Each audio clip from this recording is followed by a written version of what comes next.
سڵاوتان لەبێ بەڕێزان چەند هەواڵ و زانیاریەکی گرنگی ڕۆژتان پێشکەش دەکەین. تۆڕی میدیای کۆمەڵ کەمپەینێکی میدیایی لە ژێر ناونیشانی گێڕانەوەی مافی ئازادی بە مەرجی چاکسازی وەک ئەرکێکی نیشتیمانی و ئاینی و بەپێی یاسا و بنەمەکانی مافی مرۆڤ ڕادەگەێنێت. پاش زیاتر لە 20 ڕۆژ لە مانگرتنی بەشێک لە سزادراوانی گرتوخانەکانی چاکسازی و لێر و سلێمانی لە پێناو دەسەبەرکردنەوەی مافی ئازادبوون بە مەرج، تۆڕی میدیایی کۆمەڵ لە دوای وەرگرتنی ڕای شارەزایان و پسپۆڕانی یاسایی وەک ئەرکێکی نیشتیمانی و بەپێی دۆخی کۆمەڵایەتی و ئابووری هەرێم بڕیاریدا کەمپەینێکی میدیایی بۆ پشتیوانی لە گێڕانەوەی مافی یاسایی بۆ سزادراوانی مانگرت و ڕابگەێنێت. بۆ گەیاندنی پەیامی سزادراوان و وەرگرتنەوەی مافە یاسایەکانیان کەمپەینەکە پێویستی بە پشتیوانی سەرجەمشین و توێژە جیاوازەکانی کۆمەڵگەیە کە دواتر لە بەیاننامەیەکی تایبەتدا تۆڕی میدیای کۆمەڵ ئامانج و مەرامی لە پێنا و ڕاگەاندنی ئەم کەمپەینە میدیایە بڵاو دەکاتەوە. لە پاش نزمبوونەوەی پلەکانی گەرما شەپۆلێکی بەفربارین شارەکانی هەرێمی گرتوۆتەوە و مەودای بینین لە هەندێک شوێن کەم دەبێتەوە. بەپێی پێشبینیەکانی کەشوهەوای هەرێم بەفربارین سەرەتا لە ناوچە شاخاوێ سنووریەکان دەست پێ دەکات و دواتر ناوەندی شار و پارێزگاکانیش دەگرێتەوە.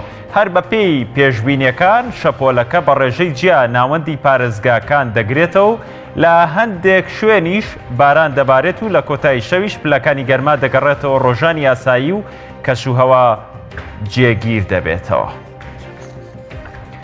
پاش 6 لە بەڵێنەکانی حکومەتی هەرێمی کوردستان کە ڕایگەیاند مامەڵەی کۆتایی دامەزراندنی مامۆستایانی گرێبەستی ڕەوانەی وەزارەتی دارایی کراون.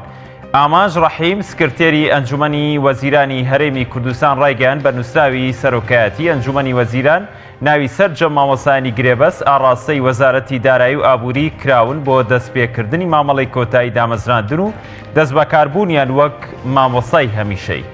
ئەم بڕیارەی حکومەتی هەرێم دوای نزیکەی 6 مانگە دێت لە بڕیاریاندا بۆ هەمیشەیکردنی مامۆستایانی گرێبەست کە ژمارەیان زیاتر لە 5,000 مامۆستای و زیاتر لە 15,000 مامۆستای وانەبێژیش داوای چارەنووسێکی ڕوون لە حکومەتی هەرێمی کوردستان دەکەن. پۆلیسی گەرمیان دەستگیرکردنی 15 فەرمانبەری نەخۆشخانەی کەلاری ڕاگەیاند بە تۆمەتی دزینی کەلوپەل و پێداویستی پزیشکی نەخۆشخانەکە. عەلی جەمال قەدووری وتەبێژی پۆلیسی گەرمیان ڕایگەیاند دوای ئەوەی هێزەکانی پۆلیس کارگوزارێکیان دەستگیر کردووە بە تۆمەتی دزینی کەلوپەل و پێداویستی پزیشکی لە نەخۆشخانەی گشتی کەلار لە پاش لێکۆڵینەوە و لێدانی بەوە داناوە کە چەند کەسێکی دیکەش لە پشت دزینی کەلوپەل و پێداویستیەکانەوە. وتەبێژەکەی پۆلیسی گەرمیان ئەوەشی خسۆتە ڕوو بەهۆی دان پێدانانی کارگوزارەکەەوە توانیویانە سەرەتداوی دزینی کەلوپەلی دیکە بدۆزنەوە کە بۆ هۆیەوە 15 کەس لە فەرمانبەر و پزیشکی نەخۆشخانەکان بە تۆمەتی دزیکردن دەستگیر کردووە. لە پاش لێکۆڵینەوە سەرەتاییەکان دەرکەوتووە ئەو کەسانەی پێداویستیەکانیان دزیوە بە نرخێکی هەرزان بە نەخۆشخانە و نۆرینگە و پزیشکەکانی تریان فرۆشتۆتەوە. کاندیدی ڕاستپێدراو بۆ پێکێنانی کابینەی نوێی حکومەتی عێراق یەک مەرجی بۆ وەزیرەکانی کورد هەیە و پارتیشە و مەرجەی پێ قبوڵ ناکرێت. محەممەد عەلاوی سەرۆکوەزیرانی ڕاستپێدراوی عێراق دەیەوێت سەرپشک بکرێت لە دیاریکردنی وەزیرەکان و لە پلانیدایە خەڵکانی سربەخۆ و دوور لە حیزب بباتە ناو کابینەکەیەوە. عەلاوی وتوێتی ڕازیە کورد خۆی وەزیرەکانی دیاری بکات بە مەرجێک خەڵکی سربەخۆ و غەیرە حزبی بن کاوەش نیگەرانی لای پارتی دروست کردووە. پارتی دەیەوێت دوو وەزیرەکەی ئێستەی لە ئەنجومەنی وەزیرانی عێراقدا بمێنێتەوە. یوسف محەممەد سەرۆکی فراکسیۆنی گۆڕان لە پەرلەمانی عێراق ڕایگەیاند بەستنەوەی دانوستانی پێکێنانی حکومەتی عێراق بە مانەوەی یان لابردنی کەسێکی دیاریکراو بە هەڵەیەکی کوشندەی هێزە سیاسیەکانی هەرێمی کوردستان ناو دەبات. بەپێی زانیاریەکانی پەیام پارتی دیموکراتی کوردستان پێداگرە لەسەر مانەوەی دوو وەزیرەکەی نەوزات هادی و فواد حسێن لە کابینەی حکومەتی نوێدا. هەر بۆیە بەو مەرجەی عەلاوی ڕازی نییە و هەوڵەکانی بۆ مانەوەی ئەو دوو وەزیرە چڕتر کردوێتەوە.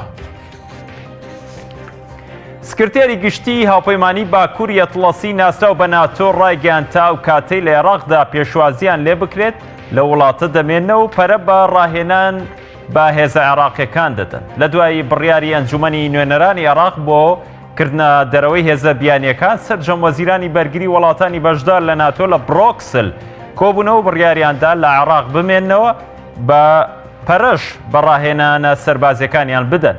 لە کۆبوونەوەکەدا تاوتوی ئەوە کراوە بە ڕێکەوت لەگەڵ عێراقدا ئەوان سەربازە عێراقیەکان بۆ جەنگ دژی داعشرا بهێن و ئەرکوکاری ئەوانیش تەنها وەستانەوەی دژی داعشە کە دوژمنی هاوبەشی هەردووکیان بە پێی پێشبینیەکان بەرپرسانی عێراق بە مانەوەی ناتۆ لە وڵاتەکان گرفتیان نییە چونکە سەرکردایەتی ناتۆ لە دەستی ئەمریکادا نییە.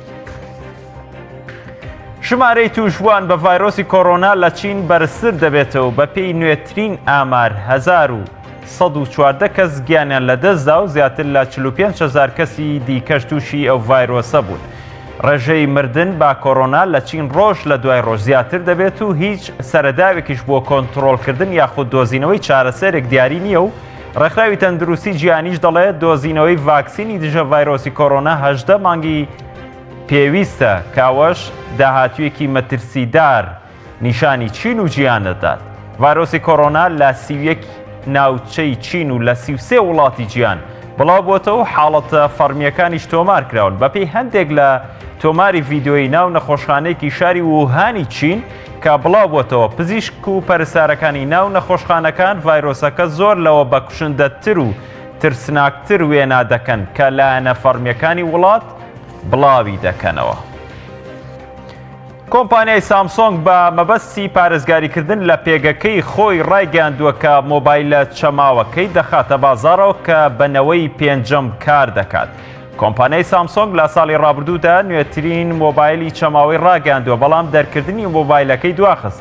ئەم ساڵ مۆبایلەکە دەردەکات و دەیخاتە بازاڕەکانەوە. ئەم مۆبایلە نوێی سامسۆنگ کە ناوی گالاکسی زێد فلیپە کاتێک دەچەمێنرێتەوە بە شێوەی چوارگۆشەیەکی گەورە دەبێت. هەروەها لە کاتی کردنەوەیدا قەبارەی وەکو مۆبایلە زیرەکانی دیکە دەمێنێتەوە. بەڕێبەرانی جێبەجەکاری کۆمپانیەکە ئاماژەیان بەوە کردووە کە نرخی ئەم مۆبایلە $1380 دەست پێ دەکات. لە ڕۆژی هەینیەوە دەکەوێتە بەردەستی بەکارهێنەران بە ڕەنگەکانی مۆر و ڕەش و ئاڵتونی. کۆمەڵێک لە هەواڵ و زانیاریەکانم پێشکەشکردن دەگەڕێمەوە لای هاوکارم جەلال محەممەد.